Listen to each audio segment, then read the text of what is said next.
La 4G Batelma vous présente Nivava. Retrouvez vite vos outils disponibles chez notre showroom et site internet www.batimax-mada.com. Batimax, la qualité au meilleur prix. Manulchanao ni fampalalambaovao. Le pack Gold incluant l'internet 4G en illimité, plus 35 chaînes TV à 189 milliards seulement, le box Wi-Fi et le décodeur sont offerts. Blue Line. Manulchawanao ni vaovao.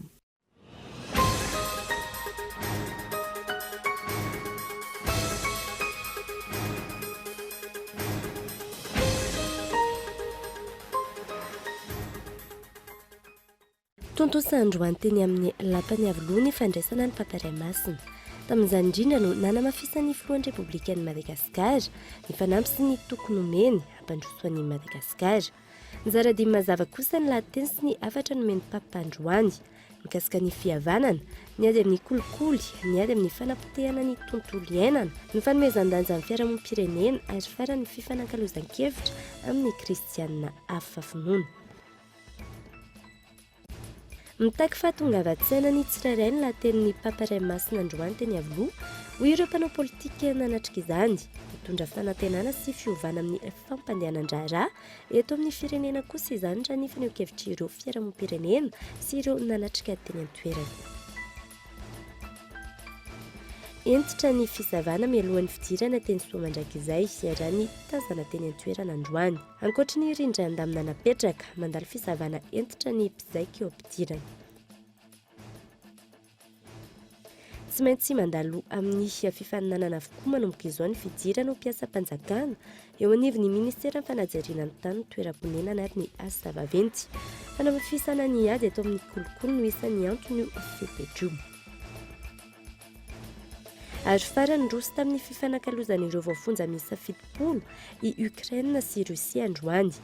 Gadra voasaringotra mivantana na ankolaka nandritry ny fifandonan'ny firenena roatonta nanomboka ny taona 2024 izy ireo. Ny andindindreo avy hatrany.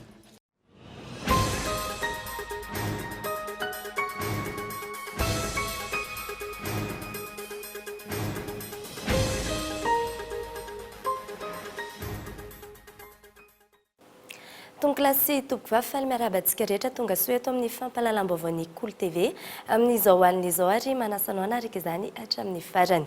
Entsika isanterana amin'ny vaovao tontosandroany teny amin'ny lapany Avoloa ny fandraisana ny Paparaimasina. Tamin'izay indrindra no nanamafisany filohan'ny Repoblikan'i Madagasikara ny fanampy sy ny tokony omeny hampandroso an'i Madagasikara.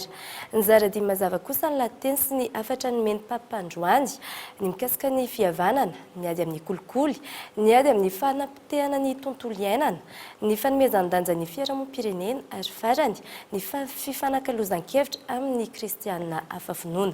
Ivotinina aminao ato anatin'ity fanadihadiana manaraka ity ny mikasika izay entiny Michela Renardson.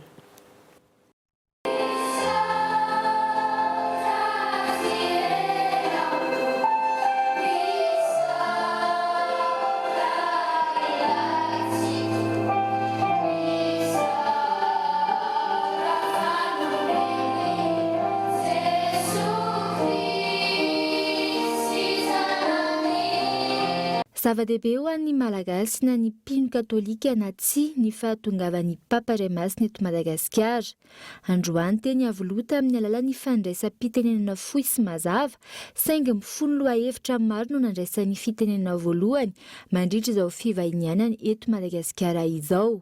Amin'ny ankapobeny no mafisiny manokana ny ady amin'ny kolikoly sy ny famoronana asa sy fiariana manaja ny tontolo iainana sy manampy ny olona hiala amin'ny fahantrana.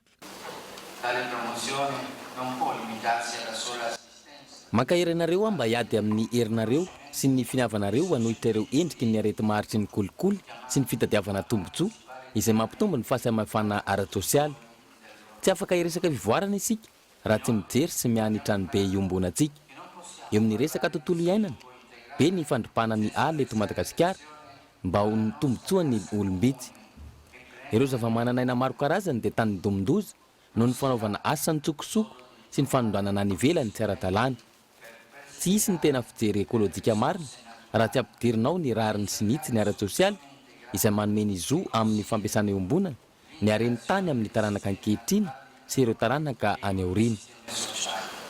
Non ci sono due crisi separate, una ambientale. Ravitiny ny zara-dimy mazava ny lahateny sy ny afatra nomeny Papariamasina androany.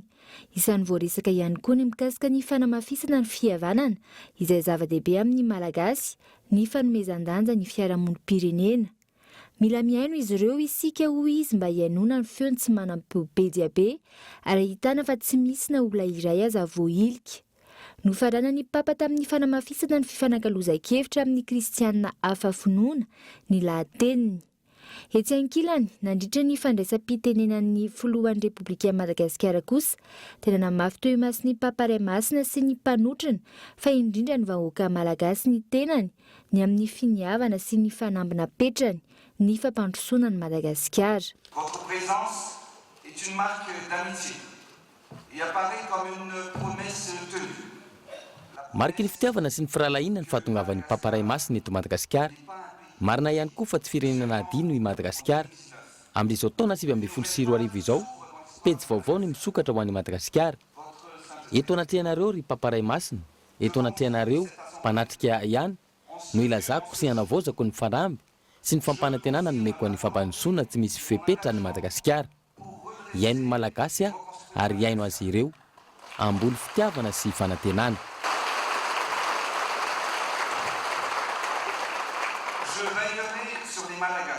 Totosa androany 7 septambra 2024 teny amin'ny lapan'ny Avoloa ny fandraisana ny Papariamasina. Tonga nanatrika izany ny Praiministra lehibe ny gouvernemanta sy ireo ministra eo anivon'ny gouvernemanta, ireo fiarahamonim-pirenena, maso sy olon-tena ny finoana samihafa. Nofarana tamin'ny fambolena baobab atao Avoloa ny fotoana, fambolena baobab izay mariky ny fitiavana sy ny fanantenana.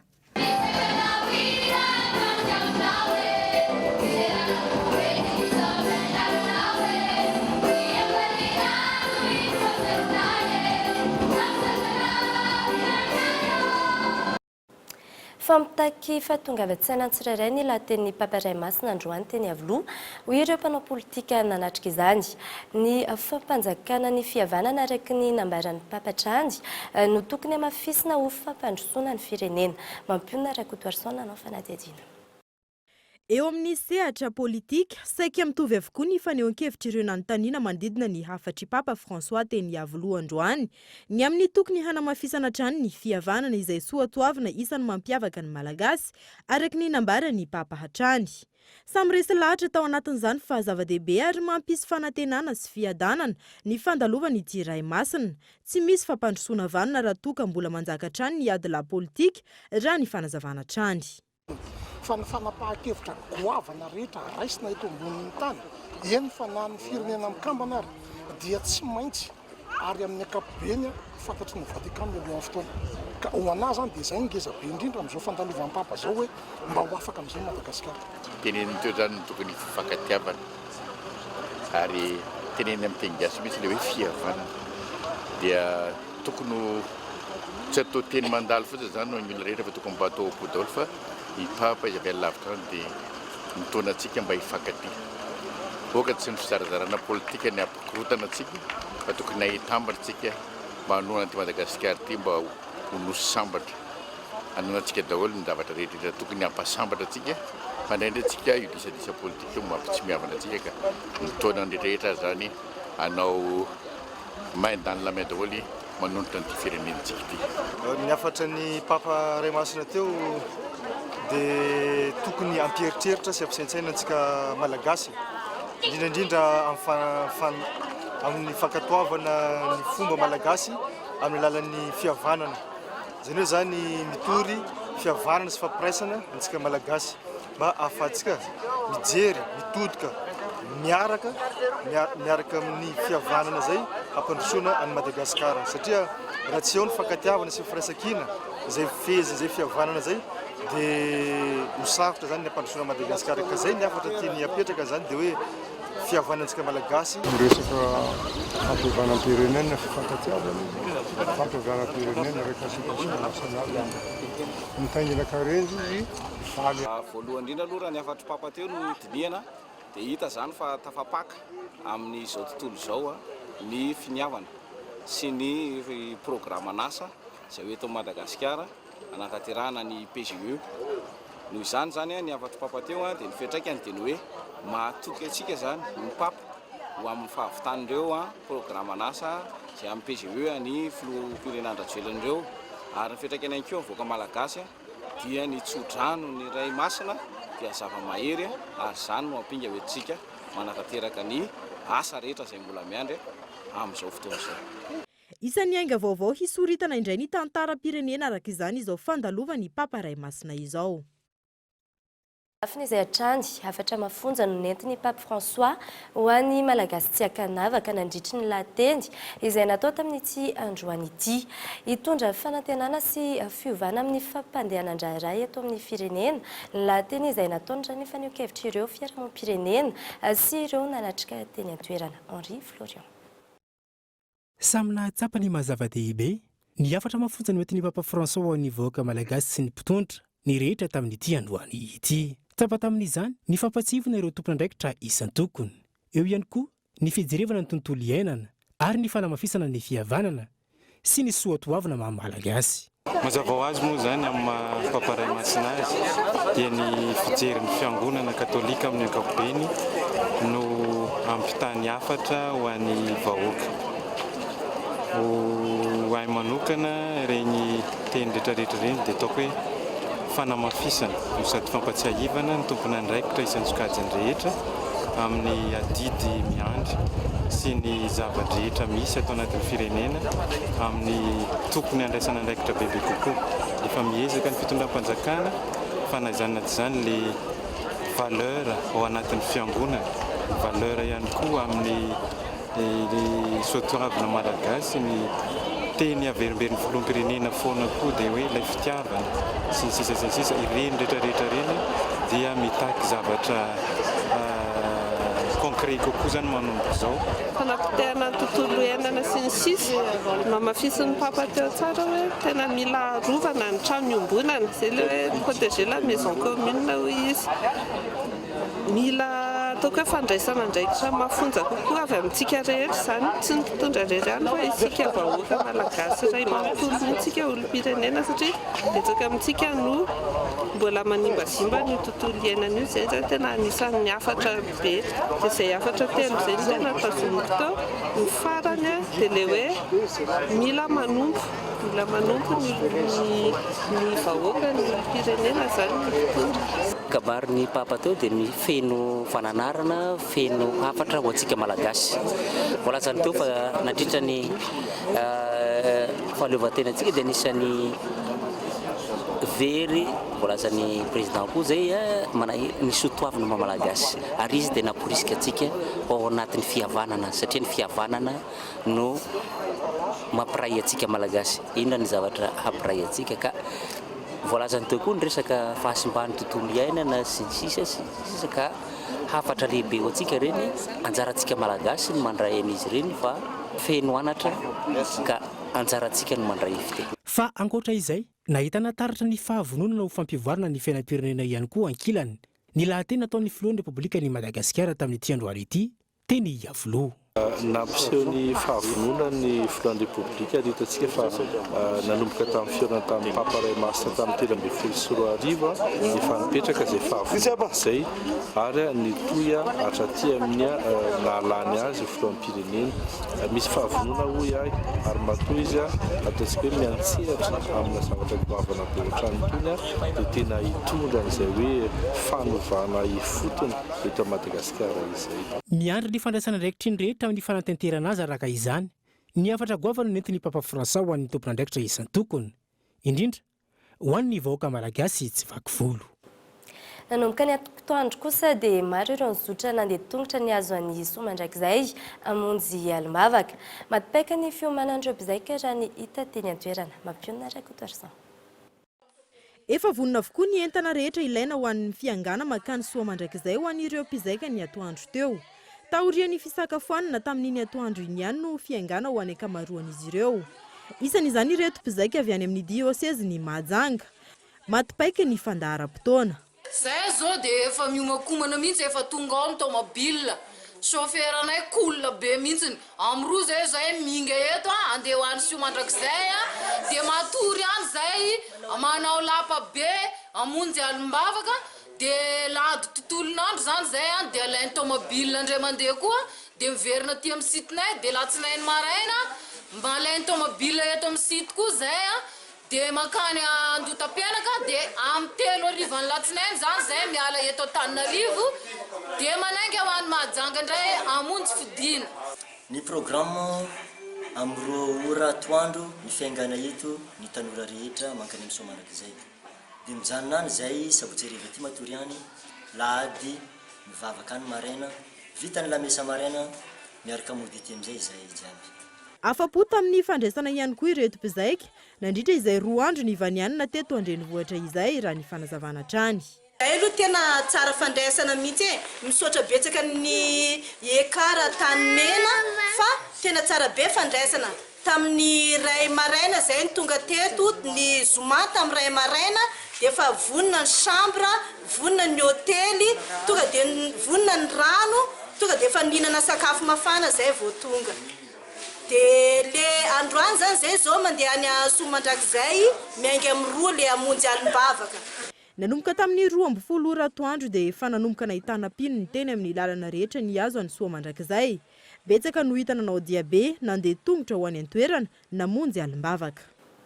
Raha izay ny fiaingana teny amin'ireo ivitoerana nandraisana ireo mpizaika nrodorodo ireo olona ny azo teny amin'ny kianja Soamandrakizay.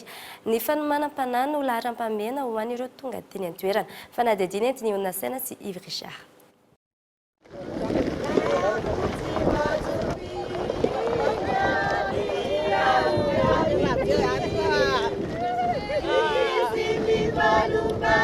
Nandeha tongotra sady velokira ny ankamaroan'ireo mpizaika na ny avy eto Antananarivo na ny avy any amin'ny faritra hiazo ny kianja ny Soamandrakizay nanomboka ny maraina teo.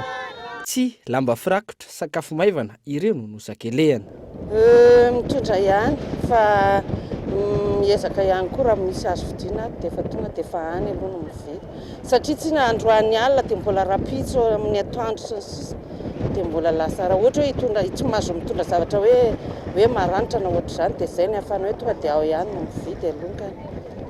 Entana zao ny bie afana miditra agny ny rano reto zao no rano dia ny vilia sy ny zay zany reto fa hoe manana fa teo hoe misy sakafo vidy dia magnano amin'izany zay tena milamina fanomanana ary mandray vahiny ny tanàna io dia fitaovagna zany ny bagazy madinidinika miaraka amin'ny barao dia aveo le vola sakafo anaty dia avekeo lamba desiny mivavaka amin'ny rapitso eo eo amin'ny ambony fraisany izy fraisany 2 arivo le retour dia sakafo 15 000 matsagna 15 000 ariva eo amin'ny 50 000 zany par jour.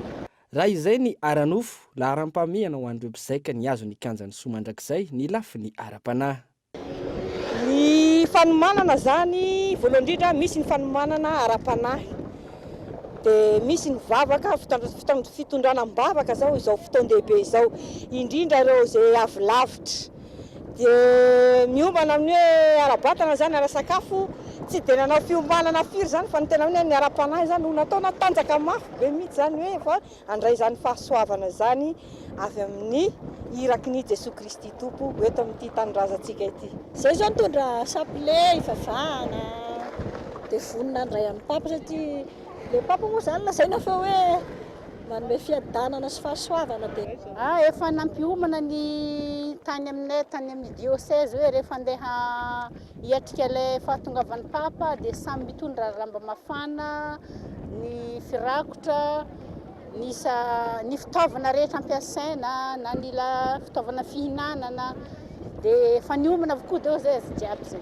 Hoe hifantoka tsara ao anatiny. Amin'izay zegny mba hampifantoka ilay saigninay jiaby zegny amin'ny fahatongavan'ny papa zegny. Raha ny hita teny amin'ny kianja ny ariva teo mizotra araka ny fandaminana efa napetraka ny toedrarà na izany ny olona na ireo fiara.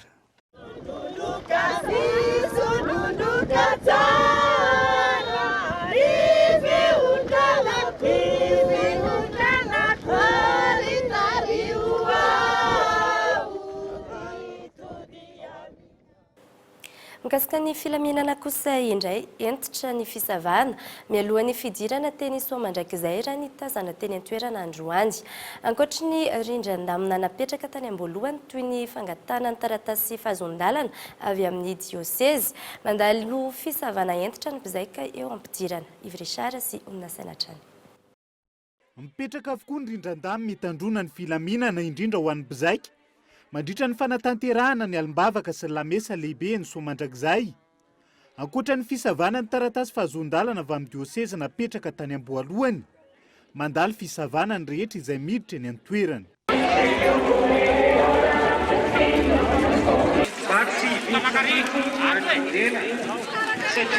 Tena sarotindreo raha sy manabaditra tegna. Raha manabaditra dia tena tafiditra. Savana raha ohatra misy mampiahy anazy dia savana hatramy saky. Zareo zany tsy manaiky mihitsy tatao an-tanana le taratasy. Tena entitra mihitsy zareo, tena tsy adalan'zareo miditra aty raha vao hoe tsy mitondra an'le izy. Tena hita mihitsy ny aloha fa manara-penitra le fitsipika miditra ato amin'ny Soamandrakizay. Manaraka ny rindran-damy napetraka avokoa ny mpizaika tonga teny an-toerana. Zava-dehibe ny fametrahana izany, andraisana mpitoniana sy anaty fifantohana ny afatra goavana avy amin'ny Papa François mandritra izao fitsidihana eto Madagasikara zao. Izay aloha izany ny rafitra napetraka mba hahafahan'ny olona milamina miditra amin'ny fomba ampilaminana hatrany am-boalohany ka mpatonga aty amin'ilay toerana tokony hipetrahana. Zary ny raha entitra satria zava-dehibe izao zavatra izao. Ataoko fa endry daholo amin'ny malagasy rehetra. Endry. Tena milamina ary tony tsara zay zao mandeha ty satria matoky fa ara-dalàna ny fanatanterahana andraikitra ny zareo mpisava reo. Mba hitsinjovana ny fandriam-pahalemana voalohany indrindra zany mba tsy hisy ampisy-korontana eto amin'ny zavatra fitadiavantsika fiadanana sy fahasoavana eo amin'ny Papa. Tandro ny filaminana maro ihany koa no mifamezivezy eny an-toerana miampy ireo mpilatsaka ny sitrapo, miara-mientana amin'ny fitandrona ny filaminana. Tanjona hatrany ny andraisana ny Papa François Irendoza sy ampifantoka tanteraka ny vahoaka malagasy ao anatin'izao fandraisana ny Papa Ray Masina eto Madagasikara zao. Amafy fiadanana sy fanantenana, io no hafatra lehibe hoentin'ny Papa François ho an'ny vahoaka malagasy amin'izao fitsidiany any Madagasikara izao. Fampirisihana ny sy fankaharezana ny hafatra hoentiny, saingy mila asa avy amin'ny mpino tsirairay ihany koa nefa ny fanatanterahana izany. Matoan-dahatsoratra Andry Rarson. Anao ahoana ny akon'ny fanalovan'ny Papa Ray Masina eto Madagasikara? Ny azo ambara, anjaran'ny tsirairay ny manararaotra mandray. Indraindray mety ho sarotakarina fa ny hafatra dia mazava. Amafiadanana sy fanantenana ho antsika malagasy ny antondihany. Nambarana nandritra ny fandraisan'ny fitenenana ankeo teny amin'ny lampan'ny avoloha fa zava-dehibe ny fampandrosoana ny maha-olona, ny fikajiana ny tontolo iainana. Teo ihany koa no tokony aizan'ny rehetra mifampiaino ary hampanjakaina ilay fihavanana amin'ny samy malagasy fa tsy ho sanatria ambava fotsiny ihany. Dia azo inona fa hanjaka ilay fiadanana ho an'ny samy malagasy. Tsy impiry no hisy toy izao. Fitsidihiny lehiben'ny fiangonana katolika romanina no sady filoham-panjakana ao Vatican antsika izao. Indroa no nisihany ary mifanelanelana ny 30 taonany raha ny teto Madagasikara. Engany ka tsy avelantsika andalo fotsiny izao fandalovan'ny mitondra hafatra lehibe ho an'ny firenentsika izao. Dia ny fiadanana sy ny fanantenana ho amin'ny tsaratsara kokoa hatrany, na izany eo amin'ny lafin'ny ara-panahy, na izany eo amin'ny maha-olona. Irina hitoetra eo amin'ny firenentsika aorian'izao fandalovan'ny Papa François izao, ny tsy hisian'ny fanampara-pahefana intsony, ny fanodikodonam-bolam-bahoaka, fitsarana amin'ny talinalanjakan'ny kolikoly, vahoaka sarotra hoentina sy tsy mahatsapany adidiny amin'ny maha-olom-pirenena azy, fa tena andray andraikitra ho amin'ny fampandrosoana pirenena marina. Engany ihany koa ka samy asa ijoro isika rehetra, toy ny filohan'ny Repoblika manoloana ny Papa Ray Masina andro amin'ny maraina, nilaza fa hikatsaka isan'andro ny anjakan'ilay tena fity, sy an'olo tena ampandrosony malagasy tsy hakanavaka sy ity firenena mila ampandrosoana. Izay ny vaovao mikasika ny fahatongavan'ny Papa François eto Madagasikara. Anaraka dokavarotra isika izao, ary orin'izay dia ho tohizantsika amin'ny fampahalalam-baovao isan'izany ny mikasika ny fipetra-ndraisina ny amin'ny fampidirana mpiasam-panjakana eo anivon'ny MHDP, eo ihany koa ny maresaka iraisam-pirenena. Raha nary.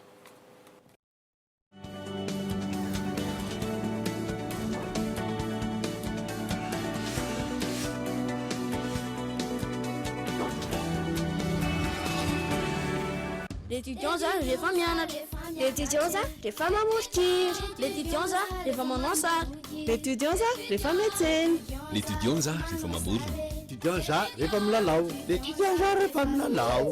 stylo l'étudiant tsara bika maharitra mahatsara soratra sady tsy mitakosina ny soratra sady tsy mandoto tanana ny l'étudiant dia manana fitaovana maro samihafa ankoatra ny stylo fitaovana fampiasana ampianarana ny fitaovana fampiasana birao maro azo safidianana l'étudiant satry foana ny oratra Avant marque, prêt, Titan. Ton smartphone 4G ultra résistant est à prix doux. Le Telma Titan est à seulement 209 000 arias jusqu'au 30 septembre. Et pour découvrir tous les accessoires compatibles à ton Telma Titan, rendez-vous en Telma Shop.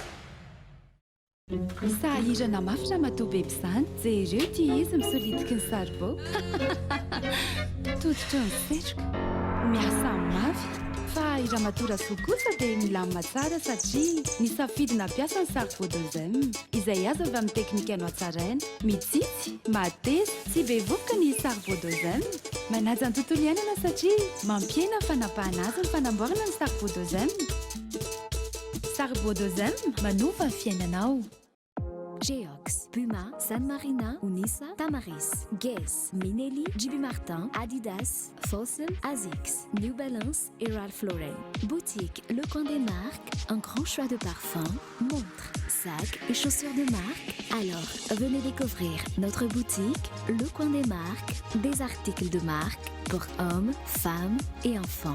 Le Coin des Marques, à Faravouch, téléphone 033 71 848 68.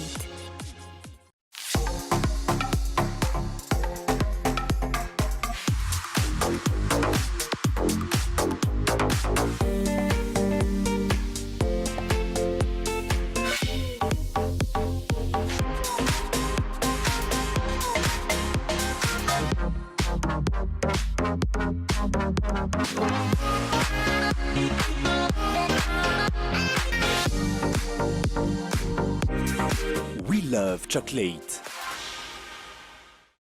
Alors, quoi de neuf, mon enfant? Rafael Nadal a encore gagné. Il fait 41 degrés à Paris et 12 degrés en tir à paix. Oh. Tu sais que les chiens peuvent détecter si tu as le paludisme en reniflant tes chaussettes. Mais comment tu sais tout ça? J'ai vu qu'on a Blue Line à la maison. Blue Line, c'est trop cool.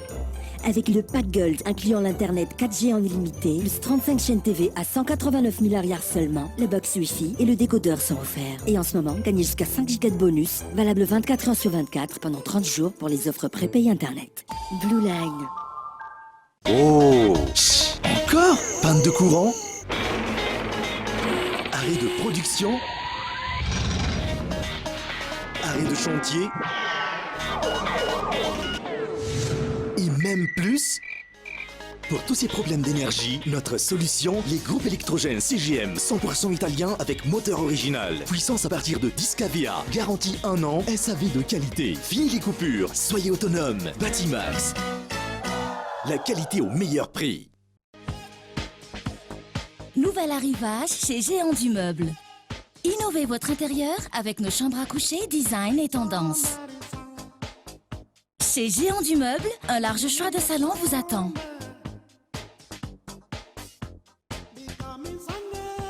Trouvez des meubles et des articles de déco avec une multitude de couleurs adaptées à vos goûts.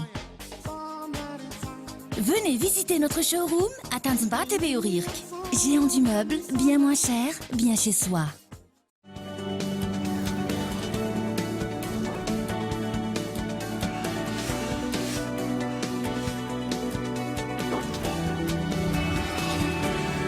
Izany amin'ny fa tsy maintsy mandalo fifaninanana avokoa manomboka izao ny fidiran'ny mpiasam-panjakana eo anivon'ny ministeran'ny fanajariana ny tany toeram-ponenana ary ny asa vaventy fanamafisana ny ady atao amin'ny kolikoly no isan'ny antony nandraisana izao fepetra izao hoy ny ministra tompon'andraikitra raha avetrany ary ny fanajajina. Isan'ny nahazoana fitarainana maro manoloana ny raharaha kolikoly hatramin'izay ny fidirana mpiasam-panjakana manerana ny nosy. Entitra ny fepetra raisin'ny ministeran'ny fanajariana ny tany toeram-ponenana ary ny asa vaventy manoloana io ady io. Tsy maintsy mandalo fifaninanana avokoa ny fandraisana mpiasa manomboka izao. Dia manomboka izao dia ireo tanora hiasa miditra atao amin'ny ministera dia natao ohatranareo ihany koa sur concours na fananana vao mahazo miditra mpiasam-panjakana tarizay moa ny siny ny sekoly ny institut national ny infrastructure manomboka izao zany isa taona dia efa misy poste budgétaire sur concours ny dika mampiasa amin'ny ministera ny fanajariana ny tany sy ny asa vaventy tsy misy tsony le kitranao trano ny hoe rehefa manam-bola dia manome volan'ny ministre na ny DRH dia tonga dia mahazo poste atao ministera tapaka teo iny fa nivatsaina ny ilainao anaty tanjona araka ny fanazavana ny hanamafisana ny fanaraha-maso amin'ny fidirana mpiasa-panjakana Rajaivna tafiditra amin'ireo laharam-pamen'ny fitondram-panjakana ny ady atao manoloana ny kolikoly tahaka izao. Eo amin'ny tontolon'ny fampianarana kosa indray tomombana ny fanomanana rehetra amin'izao andro vitsy mialohan'ny anatanterahana ny fanadinan'ny mpanjakana BPC izao hoy ny ministry ny fanabeazam-pirenena ny fampiofanana ara-teknika sy arakasa androany raha viatrany ary ny fanampanazavana. Latsinainy hiatrika fanadinam-panjakana BPC izay fanadinam-panjakana faharoa isika efa vonona ny tomombana ny fanomanana rehetra mialoha efa tonga ny amin'ny foibem-panadinana daholo ny laza adina rehetra amin'izao.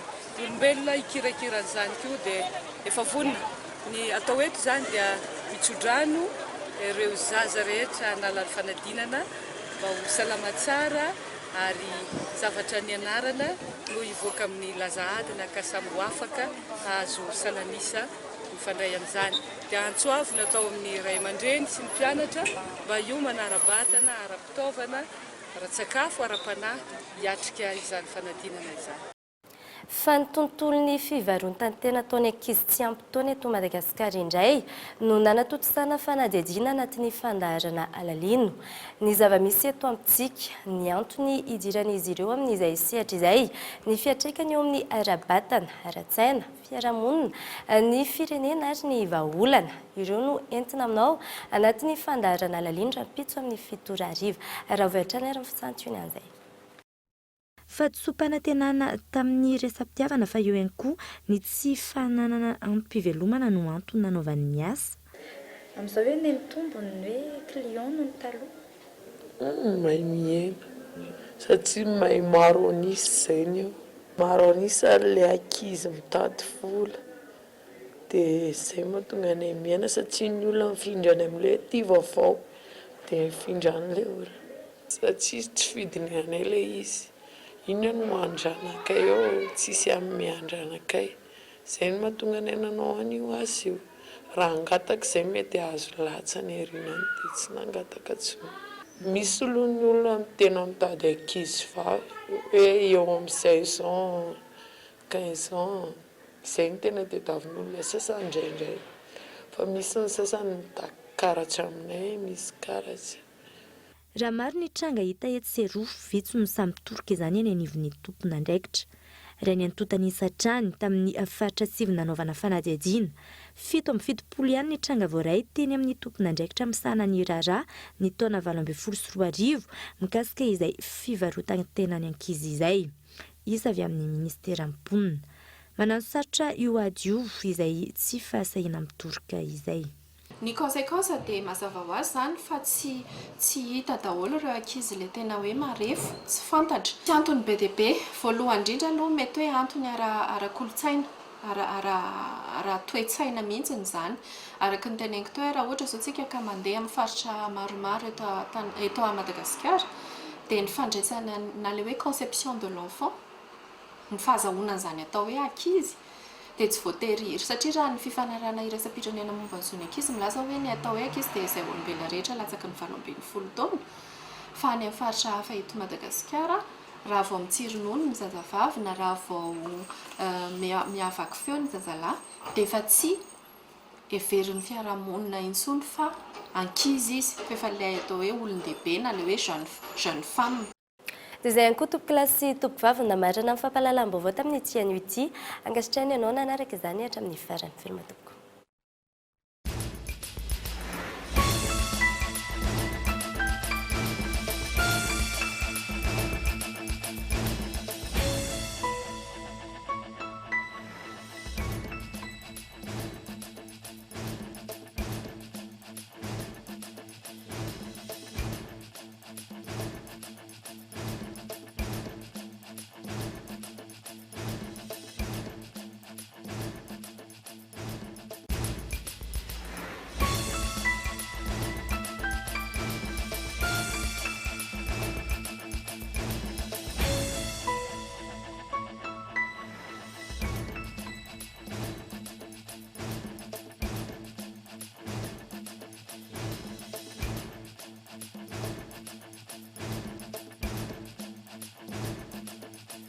Le journal vous a été présenté par le Pack Gold, incluant l'Internet 4G en illimité, plus 35 chaînes TV à 189 000 arrières seulement, le box Wi-Fi et le décodeur sont offerts. Blue Line. Les groupes électrogènes CGM 100% italien avec moteur original. Puissance à partir de 10 kVA. Garantie 1 an. SAV de qualité. Fini les coupures. Soyez autonome. Batimax, la qualité au meilleur prix. Nanulchanote ni fampalalamba. La 4G Batelma vous a présenté ni Vavo.